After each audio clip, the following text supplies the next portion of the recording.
जय हिंद मेरे प्यारे विद्यार्थियों, आप सभी का स्वागत है आपके अपने परिवार कुमार केडी क्लासेज में।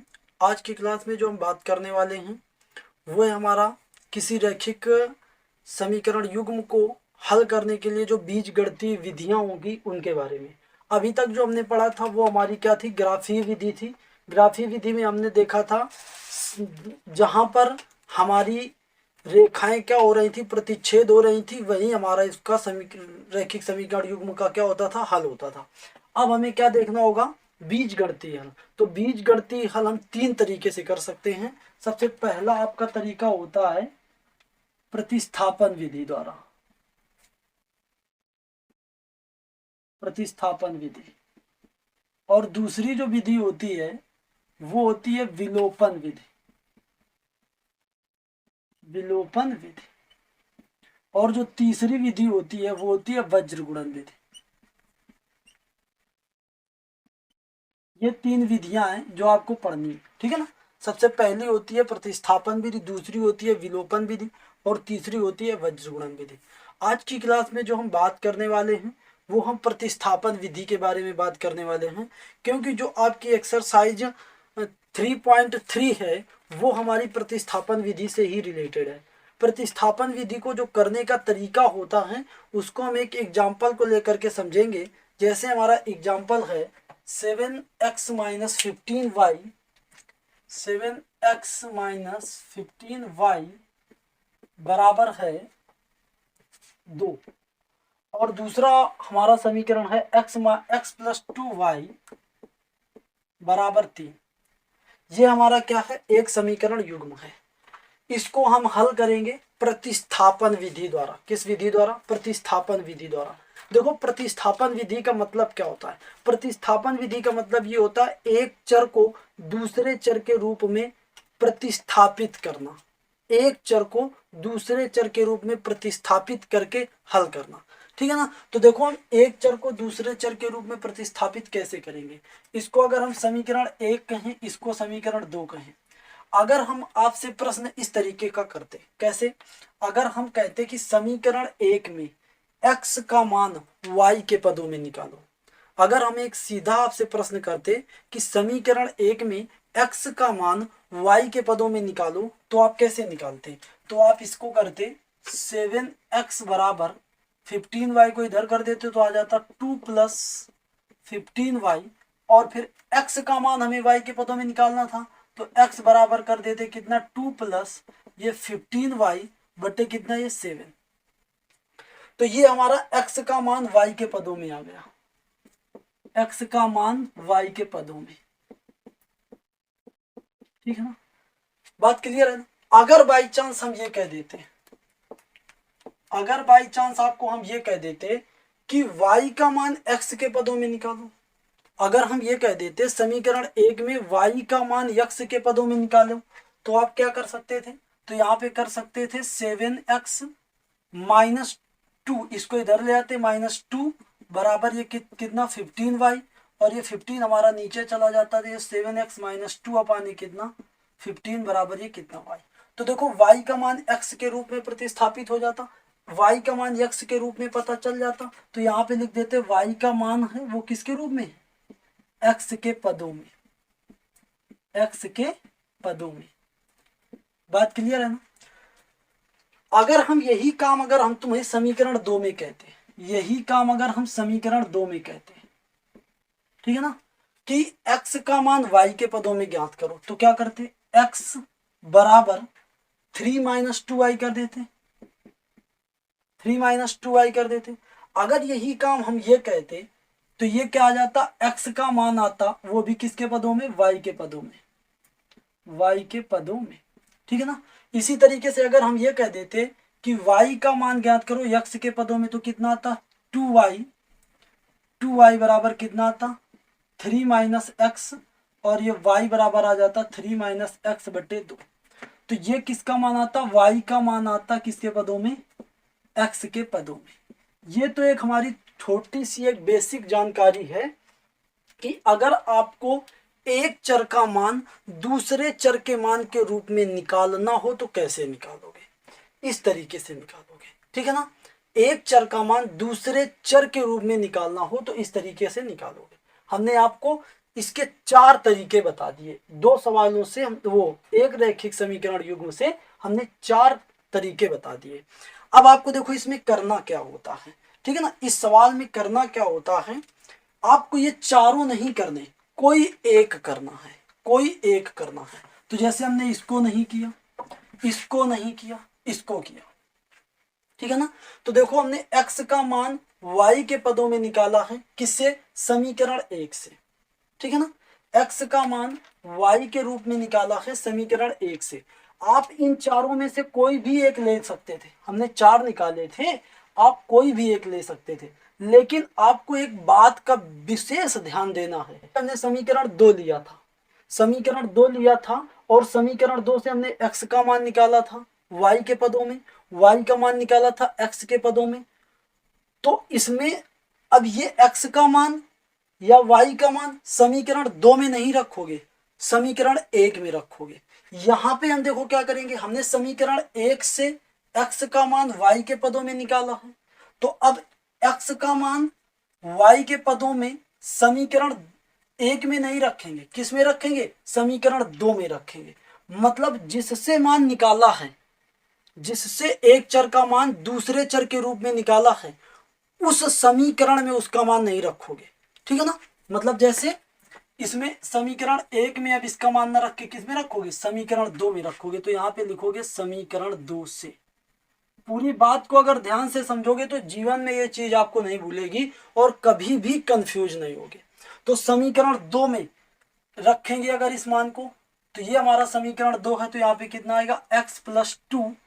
देखो x, क्योंकि x का मान हमें y के पदों में मिला है, तो x, ये समीकरण हमारा 2 क्या है, x प्लस 2y बराबर 3।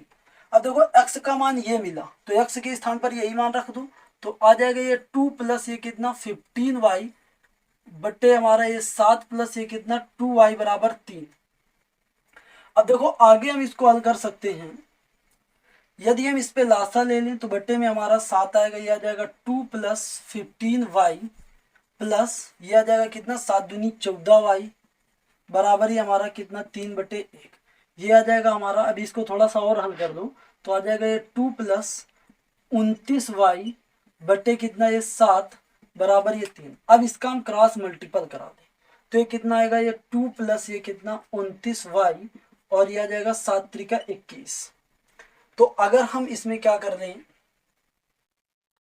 इसमें यदि हम पक्षांतर कर लें इस 2 का, तो ये कितना आ जाएगा 29y बराबर ये कितना 21 माइनस 2, मतलब ये आ जाएगा हमारा कितना 19, ये 29y बराबर, तो ये y बराबर कितना आएगा 19 बट्टे ये 29। ये आपका किसका मान आ जाएगा, y का मान आ जाएगा। इसी तरीके से अब देखो x का मान ज्ञात करना है, तो x का मान अब आप यहां से ज्ञात कर सकते हो, ठीक है ना। अब इस y का मान आप चाहे इस पे रख दें, चाहे इस पे रख दें, चाहे इस पे रख दें, ठीक है ना। लेकिन y का मान जो आएगा हमारा, आप देखो x का मान आपने निकाला है y के पदों में, तो इस पे रख दें, तो x बराबर आपका क्या निकला था 2 प्लस 15y, y के स्थान पर कितना रख सकते हैं 19 बट्टे 29 बट्टे कितना 7। अब आप इसको हल कर देंगे तो ये कितना आ जाएगा 29 दूनी ये आ जाएगा 58 प्लस वो 15 नहीं है 135 और 15 एकम 15 और 10 25 26 27 28 बटे ये हमारा कितना जाएगा 7 गुणे 29। इसको आप हल कर ले, तो इसको हम हल करेंगे तो ऐसे आएगा हमारा 8 5 13 और ये हमारा कितना 8 5 13 1 14 और ये हमारा 3 बटे कितना ये 7 गुणे कितना 29। 7 से इसको काट दोगे तो ये आ जाएगा कितना 7 चौको 28, ठीक है ना। तो हमारा ये कितना बचेगा 7 नहीं 63, तो हमारा आ जाएगा 49 बटे कितना 29। तो x का हमारा देखो मान कितना आया, x का मान आया हमारा 49 बटे कितना 29 और y का आपका जो मान आया वो कितना आया 19 बटे कितना 29। तो x और y के दोनों मान आपको पता हो गए। तो उम्मीद करते हैं आपको प्रतिस्थापन विधि आपको बहुत अच्छे तरीके से समझ में आई होगी, यदि आपने वीडियो को बिना स्किप किए हुए देखा होगा। तो अगर वीडियो पसंद आ रही हो तो अपने सभी साथियों के साथ शेयर करें और वीडियो को लाइक करें। कमेंट पर अपनी राय दें कि आपको कोई दिक्कत तो नहीं आ रही है। यदि आपको ऐसा कुछ महसूस होता है तो हम वीडियो को पूरा का पूरा दोबारा बना देंगे और अच्छे से डिफाइन करने की कोशिश करेंगे, लेकिन प्रतिक्रिया देना जरूरी है। एक एग्जाम्पल लेकर के इस बात को और समझते हैं वो, लेकिन एग्जाम्पल हमारा थोड़ा इबारती टाइप का प्रश्न होगा। जैसे हमारा सवाल आपका 3.1 प्रश्नावली का पहला सवाल था, कह रहा था आफ्ताब अपनी पुत्री से कहता है 7 वर्ष पूर्व मैं तुमसे 7 गुनी आयु का था। ठीक है ना। तो हम क्या करते हैं, आफ्ताब को ले लेते हैं x वर्ष का और उसकी पुत्री को ले लेते हैं y वर्ष का। ठीक है ना। तो बताओ 7 वर्ष पहले की अगर बात की जाएगी तो 7 वर्ष पहले आफ्ताब कितने साल का होगा? आफ्ताब हमारा x माइनस 7 वर्ष का होगा कि नहीं होगा, बताइए आप। होगा ना। आप अगर आज 14 साल के हैं तो 7 साल पहले निश्चित रूप से 7 वर्ष के रहे होंगे। ठीक है ना। इसी तरीके से पुत्री की अगर बात की जाए तो पुत्री भी हमारी 7 साल कम की होगी। ठीक है ना। तो अब देखो, ये हो गई आफ्ताब की आयु, ये हो गई पुत्री की आयु। ठीक है ना। आफ्ताब क्या कहता है? आफ्ताब कहता है 7 वर्ष पूर्व मैं तुमसे 7 गुनी आयु का था। कौन 7 गुनी आयु का था? आफ्ताब 7 गुनी आयु का था। तो अगर हमें दोनों को क्या करना है, इक्वल करना है, बराबर करना है, तो किसमें 7 का गुणा करना पड़ेगा? पुत्री में 7 का गुणा करना पड़ेगा। पुत्री को 7 का गुणा करेंगे तभी वो पापा के बराबर हो पाएगी। तो मतलब इसमें इसकी आयु में 7 का गुणा कर दिया। तो यहां से हमारा क्या निकला, x माइनस 7 और ये हमारा 7y माइनस ये कितना 49। तो इसको हम कर सकते हैं x माइनस 7y और इसको इधर कर देंगे तो आ जाएगा माइनस 42 और ये आ जाएगा समीकरण नंबर 1। अब देखिए आगे क्या कह रहा है। आगे हमारा इसमें कह रहा था अब से 3 वर्ष बाद। तो बताओ अब से अगर 3 वर्ष बाद की कंडीशन आएगी, 3 वर्ष बाद की कंडीशन होगी तो आफ्ताब हमारा कितने साल का होगा? आज यदि आप 14 साल के हैं तो 3 साल बाद आप क्या 17 साल के नहीं हो जाएंगे? तो मतलब 3 वर्ष आज की आयु में जुड़ जाएगा कि नहीं जुड़ जाएगा? ये हमारी कौन सी आयु थी? वर्तमान आयु थी, जो इस समय है। ठीक है ना। तो आफ्ताब 3 साल बाद x प्लस 3 वर्ष का हो जाएगा। उसकी पुत्री कितने साल की हो जाएगी? वो y प्लस 3 वर्ष की हो जाएगी। बात क्लियर है ना। तो अब बताओ, ये x प्लस 3 ये हो गया आफ्ताब, ये हो गई उसकी पुत्री। कौन 3 गुनी आयु का है? आफ्ताब 3 गुनी आयु का है। तो हमें दोनों को जब बराबर करना है तो किसमें 3 का गुणा करना पड़ेगा? पुत्री में 3 का गुणा करना पड़ेगा। जो छोटा होगा उसी को बड़ा करेंगे, तो पुत्री को बड़ा करेंगे, तो हमें उसी में गुणा करना पड़ेगा। तो आ जाएगा ये कितना x प्लस 3 और ये 3y बराबर है कितना 9। ये आ जाएगा x माइनस ये कितना 3y बराबर है कितना 6। ये हमारा आ गया समीकरण नंबर 2। तो प्यारे विद्यार्थियों, अब आपको देखो समझना है कि 2 समीकरण हमारे निकल आए, एक ये निकला दूसरा ये निकला। अब इन दोनों समीकरणों को हमें हल करना है, वो भी किस विधि से? प्रतिस्थापन विधि से। तो हम क्या करेंगे, चाहे हम समीकरण 1 में x का मान y के पदों में निकाल लें या y का मान x के पदों में निकाल लें। ठीक है ना।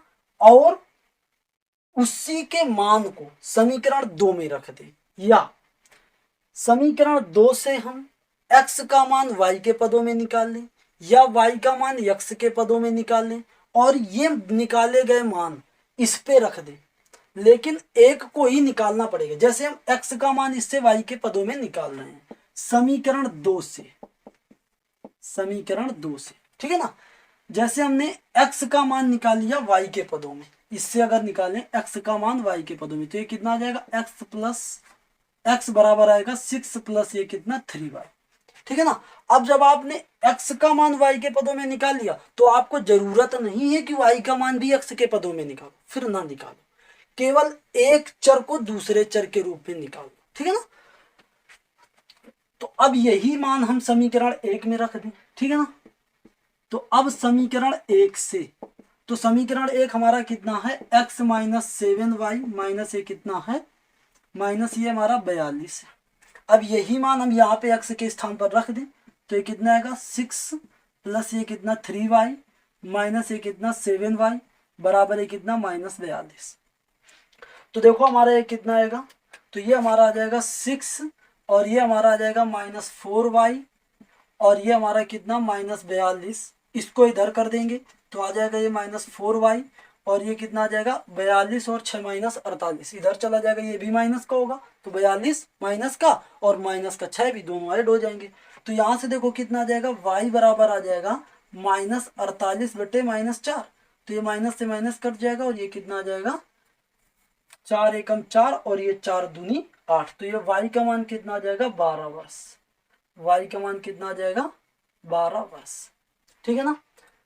अब y का मान 12 वर्ष आया, x का मान कितना आएगा, तो यहाँ पे रख दे जहां से आपने ये मान निकाला था x का मान, ठीक है ना, x का मान निकाला था y के पदों में, तो अब आपको x का मान चाहिए तो यहाँ पे रख दो, x बराबर कितना 6 + 3y था, तो यहाँ पे कितना रख दोगे 6 + 3 गुणे और ये कितना 12, तो ये कितना आ जाएगा 12 × 36 और 6 42, ये कितना आ जाएगा 42, ये कितनी आयु का आ जाएगा 42 वर्ष की आयु का आ जाएगा, ठीक है ना। मतलब जो आफ्ताब है वो 42 साल का है और उसकी जो पुत्री है वो कितने साल की है 12 साल की है।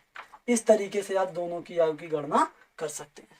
हमारा मुख्य उद्देश्य क्या था, प्रतिस्थापन विधि द्वारा आपको रैखिक समीकरण युग्म हल करना सिखाना। उम्मीद करते हैं प्रतिस्थापन विधि द्वारा आप रैखिक समीकरण युग्म को हल करना सीख गए होंगे।